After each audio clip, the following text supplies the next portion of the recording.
12वां दिन। कान्हा और राधा की रिमझिम रास। सुबह का समय था। वृंदावन की धरती पर ओस की बूंदें अब भी चमक रही थीं, जैसे रात के सितारे जमीन पर उतर आए हों। यमुना का जल शांत था, पर आसमान में बादलों की हल्की परतें फैल चुकी थीं। मोरों ने अपने पंख फैलाए, मानो किसी आने वाले आनंद का संकेत दे रहे हों। नंद भवन से कान्हा बाहर निकले, पीतांबर लहराता हुआ, गले में वनमाला और होठों पर हल्की मुस्कान।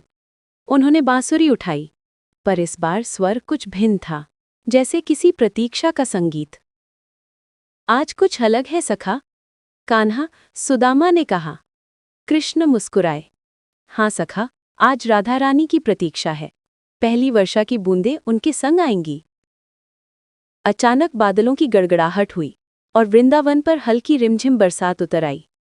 गोपियां अपने घूंघट संभालती हुई पेड़ों के नीचे आ गईं, और तभी दूर से एक दिव्य आभा दिखाई दी। राधा रानी नीले और गुलाबी वस्त्रों में, कमल जैसी आंखों में झिलमिलाती बूंदें लिए धीरे धीरे आती हुईं। उनके कदमों के साथ धरती पर फूल खिल उठे।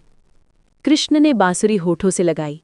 वृंदावन की हर बूंद उस स्वर पर झूमने लगी। यमुना की लहरें नाच उठीं, मोर मस्त होकर घूमने लगे। राधा ने मुस्कुराकर कहा, श्याम, आज यह वर्षा तुम्हारे स्वर से खेल रही है। कृष्ण ने उत्तर दिया, नहीं राधे, यह वर्षा तुम्हारे मन के भावों का गीत है। धीरे धीरे वृंदावन में रास आरंभ हुआ। गोपियां वृत्ताकार घूम रही थी। हर एक को लगता था कान्हा केवल उसके साथ है।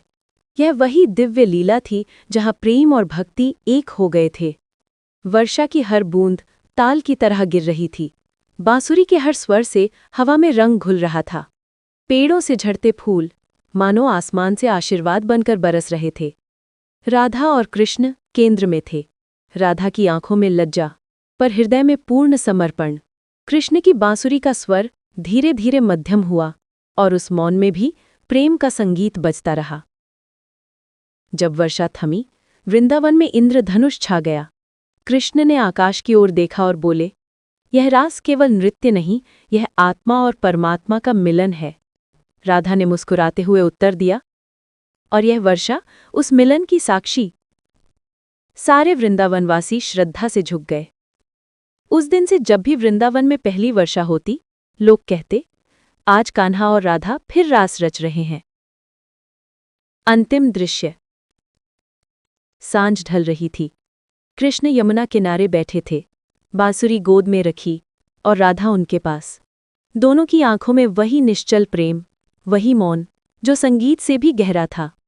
धीरे धीरे सूरज ढल गया। आकाश में एक सुनहरी रेखा बची, मानो स्वयं भगवान ने प्रेम की कहानी लिखती हो।